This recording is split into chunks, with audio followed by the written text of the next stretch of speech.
Hello Physical Lovers, kembali lagi di channel Fisikanet. Hari ini kita bakal membahas soal lagi ya, soal SBMPTN 2016. Ya, untuk Saintek karena ini soal fisika.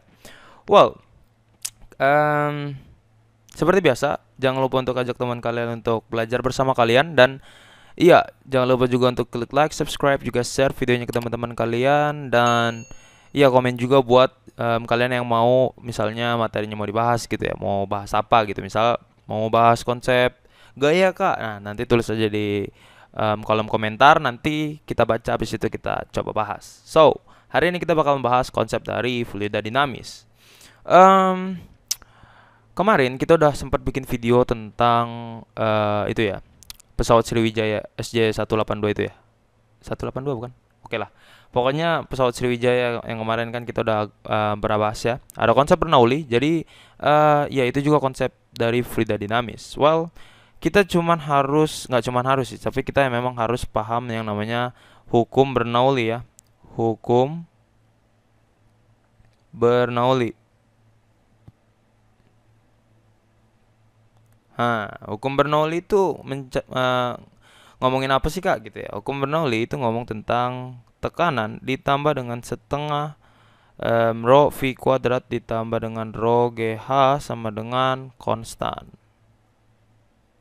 Oke, maksudnya gimana? Jadi em, sebenarnya ini kalau misalnya kita turunin ya, kita bakalan dapat rumus kayak gini. P1 ya tambah setengah rho V1 kuadrat ditambah rho GH1 sama dengan P2 ya ditambah setengah rho V2 kuadrat ditambah rho GH2 gitu. Nah, nanti nih kalau misalnya kita pindah-pindahin dan H1-nya itu sama dengan H2 ya. H1 ya. H1 sama dengan H2 sama dengan H. Jadi yang ini bisa dicoret ya, sama-sama mencoret. Jadi hasilnya adalah P1 minus P2 sama dengan setengah rho V2 kuadrat minus setengah rho V1 kuadrat ya.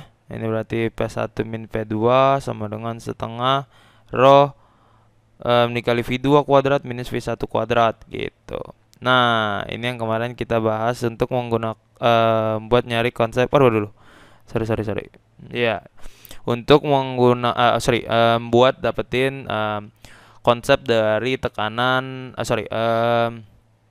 gaya angkat pada pesawat gitu kan. Nah, jadi ini kita bakalan pakai juga untuk ini ya, ngerjain soal ini gitu. Nah, soal ini harus kita kerjain dengan konsep ini gitu. So, kita masukin ya.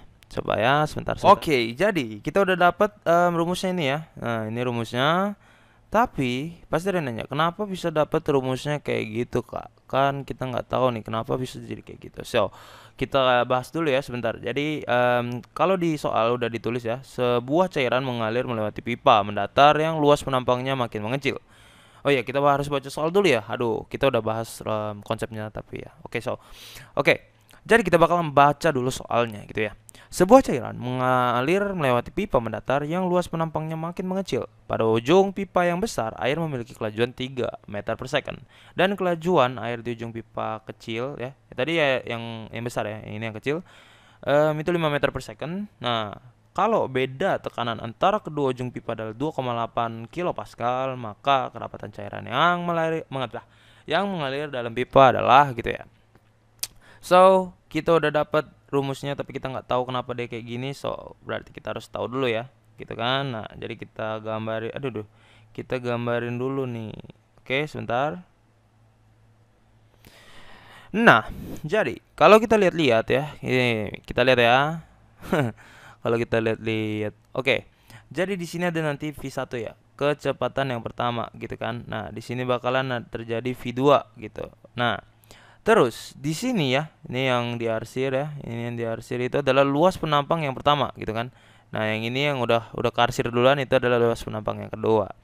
Nah, tingginya mereka ya itu adalah sama gitu ya, tingginya sama gitu ya. Ini tingginya gitu ya, ini H, berarti ini H1 kan, ini H2, berarti H1 sama dengan H2 sama dengan H gitu. So, sekarang kita lihat. tekanan yang di sini ya itu bakalan berbeda sama tekanan yang di sini gitu. Oke. Nah, dari konsep inilah kita bisa dapetin rumus ini. Nah, turunan ini kita bisa dapetin dari si pipanya sendiri gitu ya kan. Dilihat sebuah cairan yang mengalir melewati pipa mendatar yang luas penampangnya makin mengecil gitu ya. Ini kan gede nih. Misalnya ini pasti bukan V.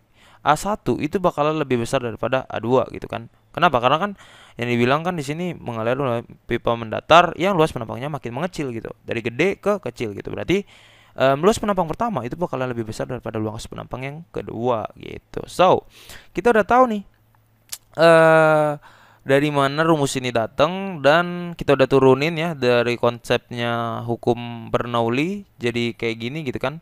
Nah, kita udah tahu pengaplikasiannya gitu kan. Nah, sekarang kita bakalan kerjain soalnya. Oke, sebentar.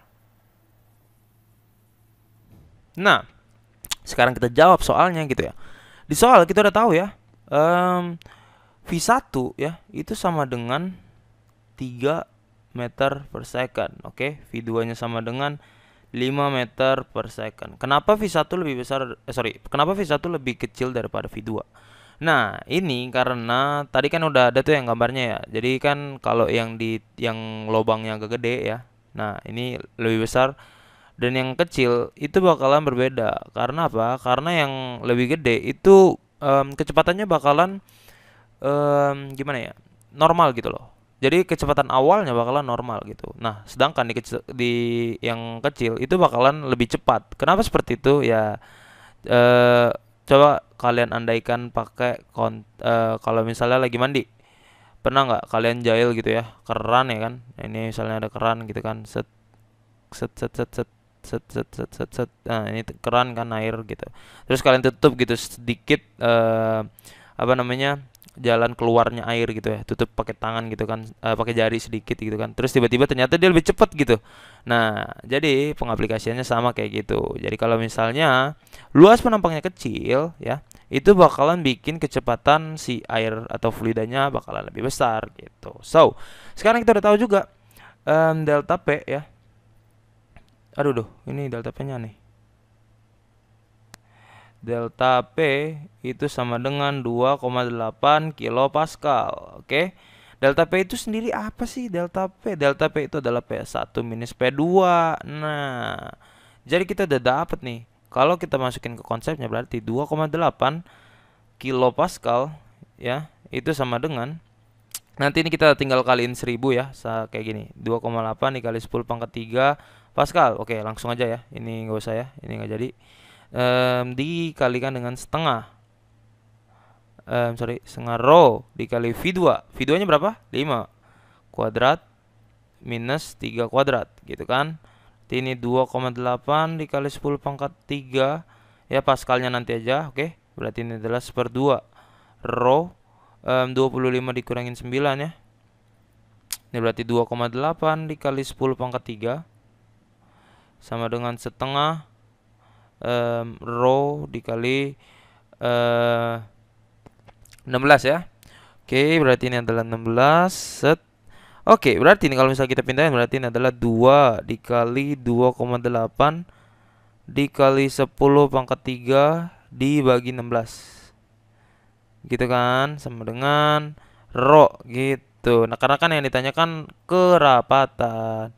Oke, yang ditanya adalah kerapatan cairan yang mengalir dalam pipa. Nah, kerapatan cairan itu adalah rho gitu. So, berarti rho-nya itu sama dengan, ini kita hapus dulu ya sebentar. Oke, tadi kan kita udah tahu ya, berarti 2,8 dikali 10 pangkat 3 dikali 2 ya. Ini dikali 2 per berapa tadi? 16 ya. 16 sama dengan rho. Nah, berarti rho-nya sama dengan 350 kg per meter pangkat 3 gitu guys. So, berarti hasilnya adalah yang A gitu. Oke, gampang ya. Kalian tinggal harus tahu aja sih. Sebenarnya ini dasar ya. Hukum Bernoulli itu adalah dasarnya gitu ya, dasar. Nah, nanti banyak juga sih soal yang bakalan ngeluarin pakai konsep hukum Bernoulli. So, kalian harus belajar konsep fluida dinamis dan jangan lupa untuk belajarnya bareng Fisikanet gitu ya. Oke. videonya cukup sekian buat hari ini, dan jangan lupa untuk klik like, subscribe ya.